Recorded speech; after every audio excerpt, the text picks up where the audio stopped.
A partir de este momento estás escuchando el programa radial Ciudadanía en Acción.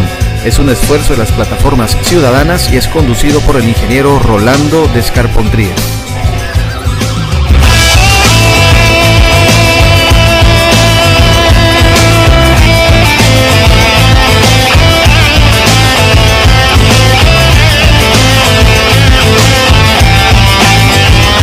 Este programa va dirigido al público en general y tiene la intención de formar ciudadanos cívicos que luchen por la democracia y reinventen la política boliviana.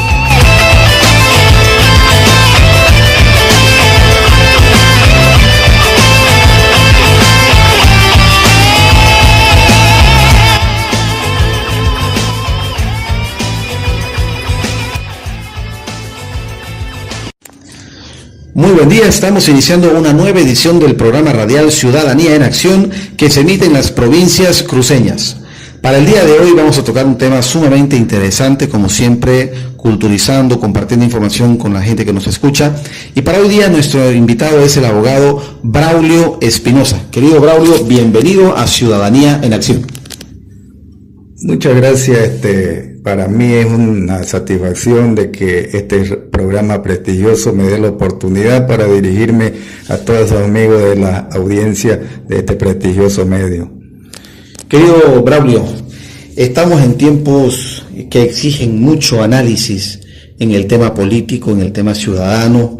Hubo un furor de lo que son las ideologías desde que recuperamos la democracia en Bolivia en el 82, 1982, 83, y el tema de ideología se agudizó más aún con el advenimiento del movimiento al socialismo al poder.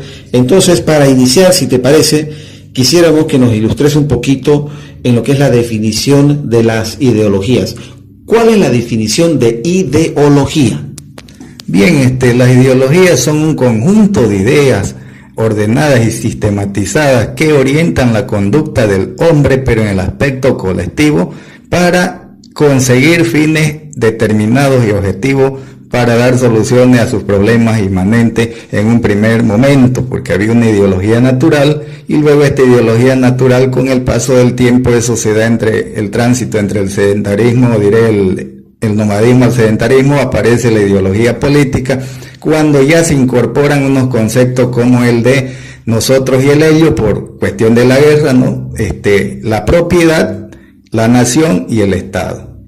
Mira, me hablas del tema de la transición del nomadismo al sedentarismo, y tal vez uno con un poco de limitaciones en el conocimiento. Yo pensaba que las ideologías nacen, o en todo caso florecen más a partir de las guerras de la independencia, no solamente las Américas, sino, por ejemplo, la Revolución Francesa, donde la ideología tal vez no es que nazca, sino que se abre más al público, más a la población.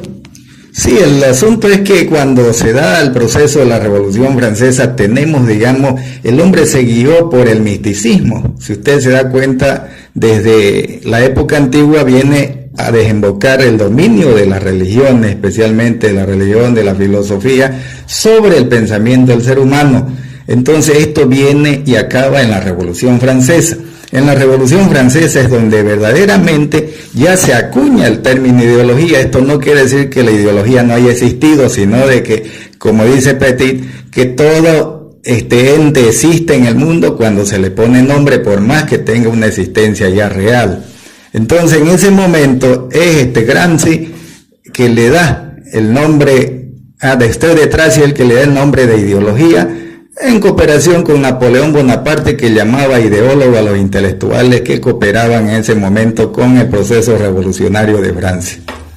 Claro, ahora te pregunto, ya adentrando más en el tema, las dos ideologías más conocidas son las de izquierda y las de derecha. ¿Por qué se las llama de izquierda y de derecha? Esto obedece a que en el Parlamento francés, ya en plena revolución, se dividieron los del ala izquierda y del ala derecha, o sea, no había ahí todavía un pensamiento diferencial, porque si nos damos cuenta nosotros, ¿dónde está la piedra angular, ¿por qué existe la ideología? Y cualquier tipo de ideología la base angular de la ideología es cómo se concibe el derecho propietario. Entonces, si yo concibo de que debo defender la propiedad privada, de que una propiedad debe ser solo para un individuo, entonces soy liberal. Si yo concibo que la propiedad debe ser de todos, o sea, común, yo soy socialista. Entonces, estas dos revoluciones son mundiales, porque ambas han querido copar todo el mundo. Si usted ve el liberalismo con su etapa última, el capitalismo tiene más de 100 y pico estados bajo su sistema, ¿no?, de económico y político, y el socialismo también, pero en la punta, digamos, de la pirámide existe el nacionalismo, aunque también se discute que el nacionalismo no es antiguo, pero fíjese usted, en la Biblia halla la palabra nación. ¿Por qué? Porque así se identificaban el pueblo judío como una nación particular, incluso decían que eran los elegidos de Dios. Ese es un elemento ideológico que ellos utilizaron para cimentar, digamos, la teoría de la superioridad de su raza, y de que su raza tenía que cumplir un destino histórico a través del tiempo. Sí, pero yo te quiero hacer una pregunta honesta en este punto. Estábamos hablando hace un momento de que las ideologías de derecha defienden la propiedad individual, las ideologías de izquierda la propiedad colectiva. Yo personalmente me puse a analizar el extremo de la ideología izquierda, que serían los comunistas, donde el pueblo no es dueño de sus vehículos, pero no es dueño de sus casas, no es dueño de sus tierras, sino que los dueños son el Estado como tal, y el Estado distribuye. Pero eso no es muy parecido a las monarquías absolutistas, donde el rey y la corte real, los nobles, eran dueños de todo, es decir, en este caso el caudillo y el Partido Comunista son dueños de todo, y ellos deciden quién vive dónde y quién trabaja dónde. Esos extremos no se tocan al fin y al cabo, porque el comunismo no era que luchaba contra la monarquía absolutista, por ejemplo, en Rusia, en la Rusia antigua. A mí me da la impresión que acaban siendo lo mismo, la monarquía absolutista y el comunismo radical o la izquierda radical. Bien, es que, por ejemplo, no está en los libros de ciencia, pero usted puede investigar otro tipo de bibliografía y se va a dar cuenta que tanto la izquierda y la derecha son hermanos siameses. Fíjense que nacen desde las religiones. Por ejemplo, si usted dice, ¿cuál es el origen del liberalismo? Muchos creen que él inició con la Revolución Francesa, con la inglesa, pero si usted se remite, digamos, a la parábola de los talentos en la Biblia, ya 2000 años y pico hacia atrás, o 3000 tal vez, entonces usted ya encuentra en la parábola de los talentos un ejemplo de que el ser humano tenía que comerciar para buscar ganancias, ¿no ve? Entonces ahí ya hay un germen del liberalismo. Y también hay ciertas cuestiones cuando Jesús predicaba la igualdad, ya estamos hablando de un socialismo, ¿no? Entonces el problema es de que no hay una concepción que hasta ahora se haya atrevido, porque no la dejan emerger, a decir de que Dios creó el mundo y lo entregó para que todos los hombres las disfrutemos en igualdad de condiciones, sin que hayan, digamos, muchos aventajados. O sea, lo que aquí hay que tratar de que cada hombre, a través del derecho propietario, gane su dignidad y pueda construir una familia y una sociedad más justa y más equitativa. Aquí no se trata de ser comunismo, ¿no? Porque el comunismo no deja, o el socialismo como etapa previa al comunismo, no deja de ser pues una farsa, ¿no? A los proletarios se les ofreció en el manifiesto del Partido Comunista que ellos iban a ser, digamos, los que tomen las riendas del gobierno a través de una dictadura del proletariado, pero no se le hizo realidad. Al contrario, simplemente se creó una burocracia administrativa de socialistas que se enriquecieron y disfrutaron de toda la riqueza y el esfuerzo de este pueblo, en especial el ejemplo ruso, que vivió 70 años bajo este sistema y le costó también 70 años de vida, porque 70 millones de muertos hay en Rusia por este sistema socialista, que al final llegó a derrumbarse la década de los 80, el año 89.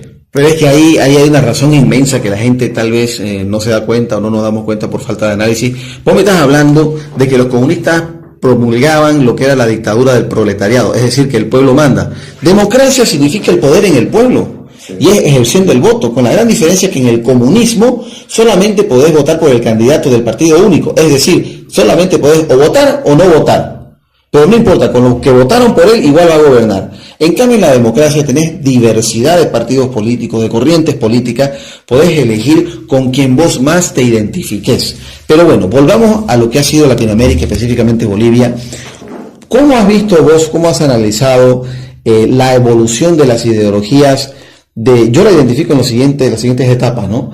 Desde la guerra de la independencia, una etapa de dictaduras necesarias, porque se está armando una república, luego sobreviene algún tipo de democracia limitada, ¿no? Creo que se limitaba a la gente que pagaba impuestos, luego vuelven las dictaduras de cierta manera en el siglo XX, y también en el siglo XX, en 1982, me corregí si las fechas son un poco amplias, se da la recuperación de la democracia, una democracia mucho más participativa, mucho más madura, y finalmente el advenimiento del movimiento del socialismo al poder. ¿Cómo podés describir entonces todas estas etapas, o qué etapas estás identificando desde el nacimiento de la República Independiente a la fecha? Bien, el caso de Sudamérica o América del Sur es bien complejo, porque nosotros estamos viviendo primero un proceso de conquista en el cual el imperio español, como también el portugués y el inglés en el norte, tenían bajo su dominio a las colonias que nos denominaban a nosotros, ¿no?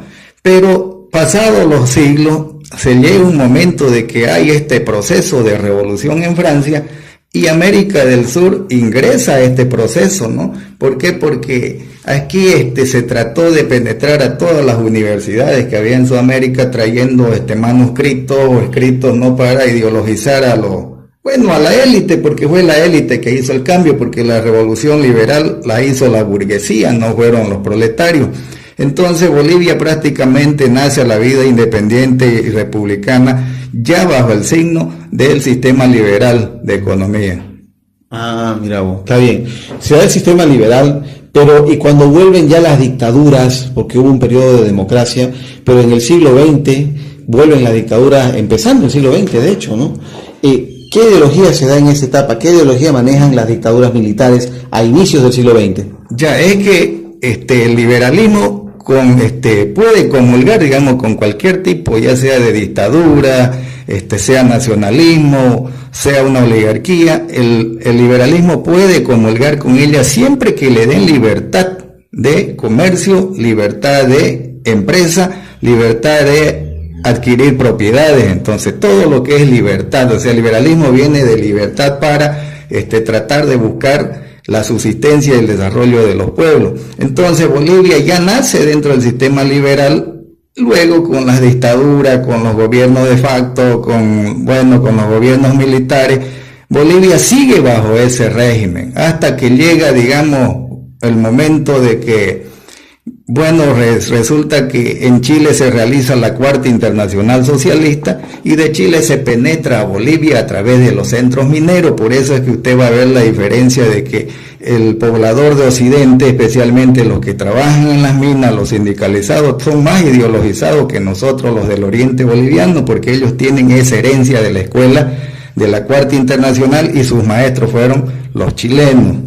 Ahora, cuando llega, usted habla de Hernando Siles Reyes, ¿no? El que llega y es el presidente con partido único. También estamos en pleno sistema liberal, pero él trata de orientar hacia el nacionalismo. ¿Por qué el nacionalismo? El nacionalismo, fíjese, si ponemos en la base el sistema liberal en la derecha y el sistema socialista en la izquierda, formarían la base, pero arriba está el nacionalismo. El nacionalismo también es un sistema muy bueno que puede ser utilizado y también puede convivir o congeniar con cualquiera de los sistemas, tanto socialista como liberal, porque a diferencia de lo que dice el socialismo, la propiedad es de todos y el liberalismo la propiedad es de uno, el nacionalismo dice, no señores, primero está la patria, todo está dentro de la nación. O sea, le explico. Si alguien viene a invertir, un país capitalista viene a invertir a su país, sea Bolivia, digamos, y dice quiero petróleo, pero aquí el negocio va a ser 80-20, el nacionalismo no le va a convenir, más bien va a querer que sea a la inversa, ¿no? 20 para ellos y 80 para el Estado, o sea, para la nación. Es ahí que el nacionalismo se transformó en un obstáculo para estos dos sistemas, porque le hacía alto, por eso se lo quiso destruir en la Segunda Guerra Mundial. Fíjense los países que pelean en la Segunda Guerra Mundial, el eje es la nación japonesa, que es una nación, porque es casi pura raza, la nación alemana, los italianos, y estaban los rusos, ¿no ven? En su eje, que después se volcaron por no convenirle el pensamiento y la hegemonía alemana. Entonces, Es ahí que Bolivia va ingresando al nacionalismo. ¿Por qué? Porque el nacionalismo le hurga prácticamente los sentimientos de patria, de abnegación, la valoración a su pueblo, a su raza, y esto desemboca ya y aflora en la guerra, después de la guerra del Chaco. Pero en la guerra del Chaco hay un soldado o un militar boliviano que al final salió como calificado como el héroe de la guerra del Chaco, don Germán Bush Becerra, que él ya encarna, porque él vive en carne propia, todos los hechos y los antecedentes y el sufrimiento de a veces los soldados que venían sin saber hablar el castellano del Ande, venían y morían a las trincheras, y él halla que Bolivia no debería haber diferencia entre razas ni pueblos. Entonces ahí ya están los gérmenes del nacionalismo que al final desembocan con la revolución de 1952. Claro que sí.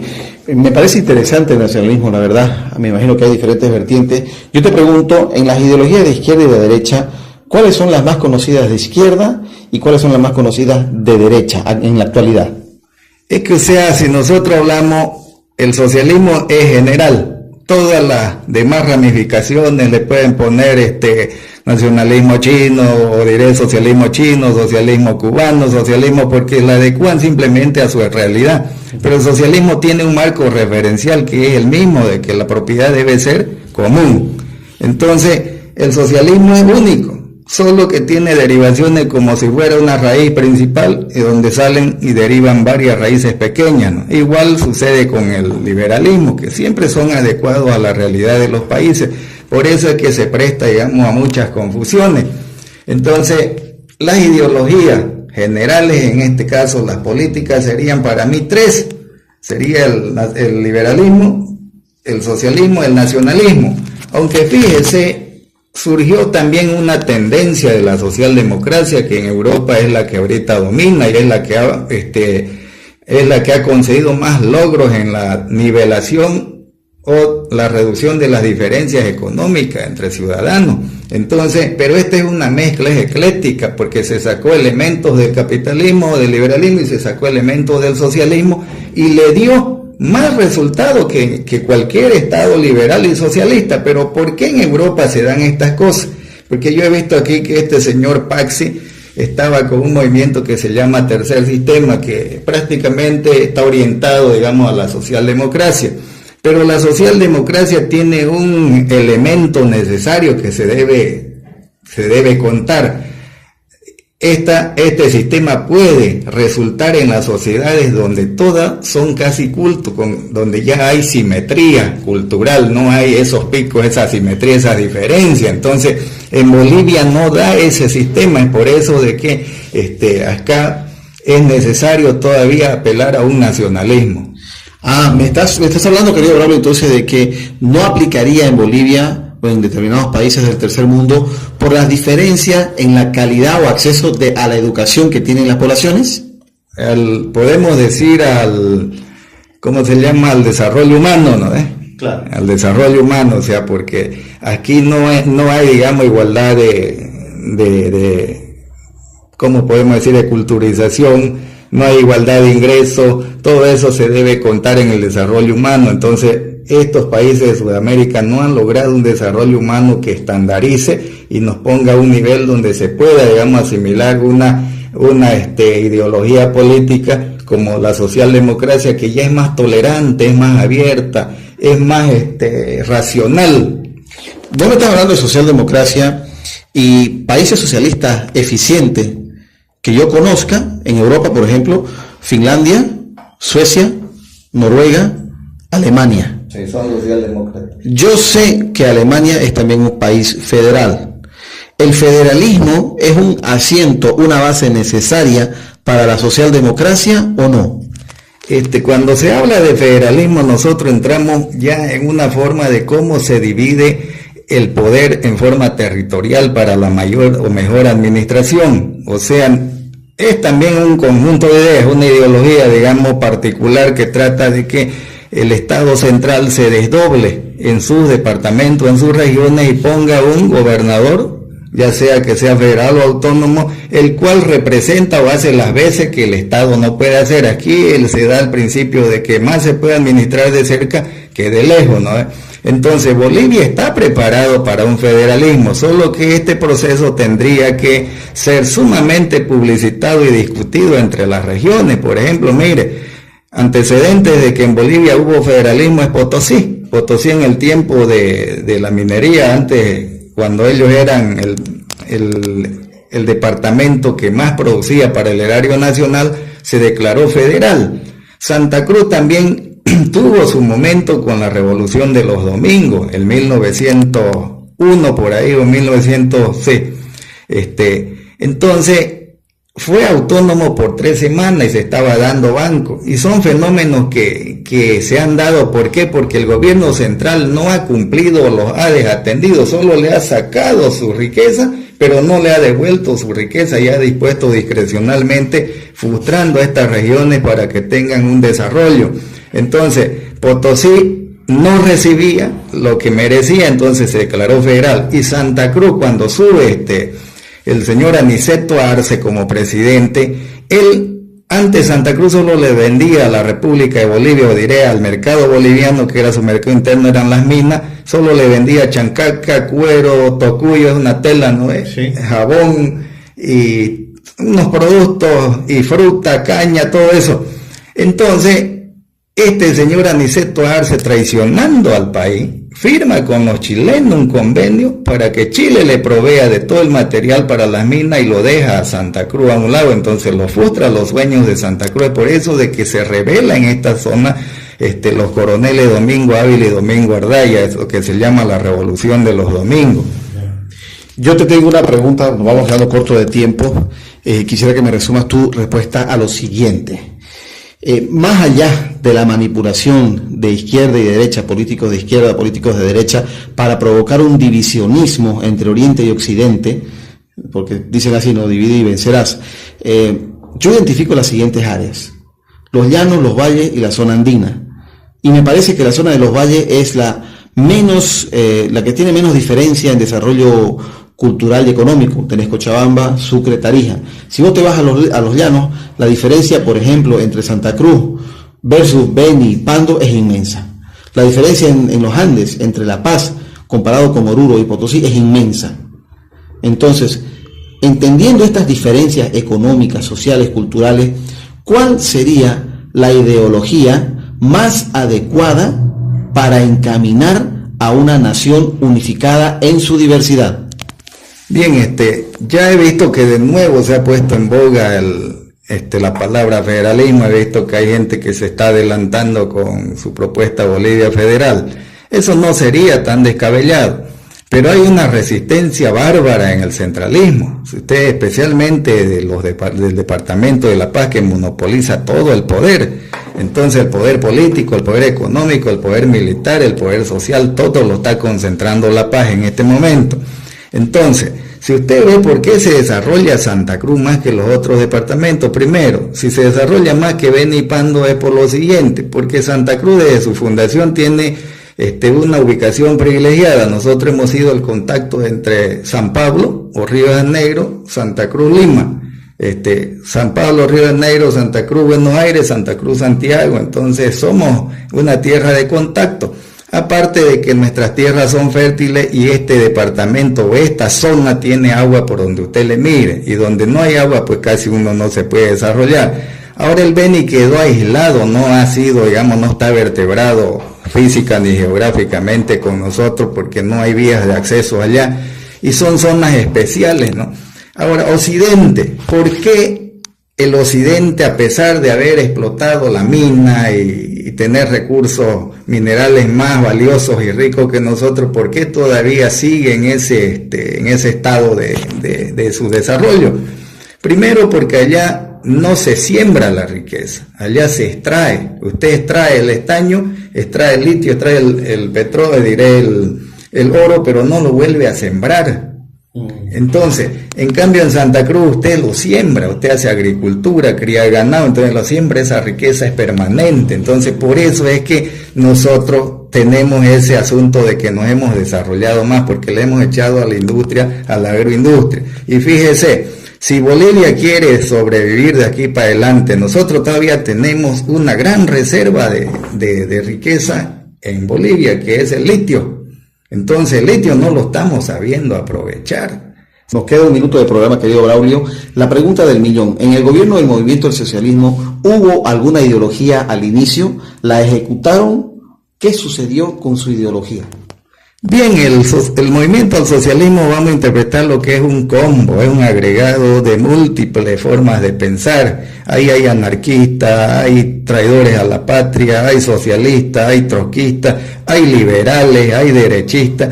Es una multiplicidad de tendencias. Pero aquí, ¿qué es lo que pasa? Si nosotros vemos de que este movimiento al socialismo no es que lo hayan subido los bolivianos. Aquí dentro de Bolivia trabajaron más cientos, por no decir miles de ONG. ¿Para qué? Para lograr encumbrarlo a este señor con un objetivo que no obedece a los intereses nacionales, obedece a los intereses extranjerizantes. Porque fíjese, a ver, ¿cómo es posible que en ese momento, cuando llega Evo Morales al gobierno, ya se había producido una crisis de sentido que había desembocado en una crisis existencial? Me explico.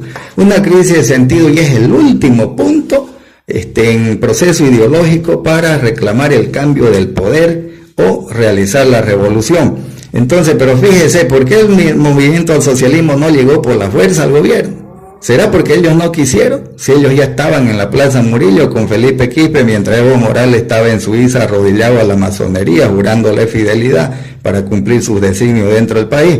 Entonces, este asunto es muy controversial. Querer, digamos, verle al movimiento al socialismo alguna tendencia política, no, esto es una anarquía. Esto nace con las tendencias en el Foro de San Pablo, que es una consigna, porque estos se manejan por consigna, no tienen prácticamente un sistema ideológico, aunque ellos quieran fabricarlo. Han querido montar, fíjese, las huellas que hizo el MNR, porque si usted se da cuenta, ¿dónde promulgaron la reforma de la ley INRA? En Ucureña, Cochabamba. El de la reforma educativa en el mismo lugar que lo hizo el MNR. Parece que ellos, como el MNR empezó una revolución verdadera, ellos han querido apoderarse de este proceso. Y es ahí donde, porque primero, no tener la capacidad del presidente para asimilar el momento histórico en que se vive, ni de su entorno, porque aquí es mentira que hay un inteligente y los otros son burros. El movimiento al socialismo está obedeciendo todo lo que le meten de afuera. ¿Eso quiere decir que no hay una ideología clara, sino es más bien utilizar cualquier tipo de ideología como un método? Sí, esto es una torre de Babel, lo único que los une, si usted se da cuenta, ¿por qué ganó el movimiento al socialismo? ¿Sabe? ¿Cuál fue su programa? El odio a los blancos, el odio a Santa Cruz. Dijeron que nosotros lo explotamos durante 514 años. No había programa. Es mentira que tienen programa. La Agenda 2021 es mentira. Lo que se le está haciendo es de que hacerlo esperanzar al pueblo que aguante el hambre hasta el 2025, pero desde el 2006 está en el gobierno y hasta ahora todos los bolivianos no tienen para comer porque la pobreza sigue, la pobreza extrema en el 25%. Entonces, esa agenda es un blefe de la Agenda 2025 porque lo único que quieren es como la religión católica, digamos, las religiones. Si vos vivís bien, sin pecar, cuando muras vas a ascender al cielo. Entonces cuando yo muera, recién llegue el 2025, voy a comer. Entonces por eso esa es una clave, no es más que una manera. Claro, es la promesa del futuro que nunca llega. Sí. Se nos acabó el tiempo, querido Braulio, agradecerte mucho y también a la gente que nos escucha en las provincias. Entonces será hasta la próxima edición. Muchas gracias, Braulio. Muchas gracias a ustedes y bueno, como siempre el tiempo en estos medios es corto. Y deseáramos que la gente entienda de verdad, ¿no? Porque es necesario, se nos viene un momento muy difícil y muy dramático y la sociedad boliviana tiene que estar bien organizada para ese reto que nos está planteando ya nomás inmediatamente este mal gobierno que tenemos. Bueno, muchas gracias entonces y hasta la próxima en Ciudadanía en Acción.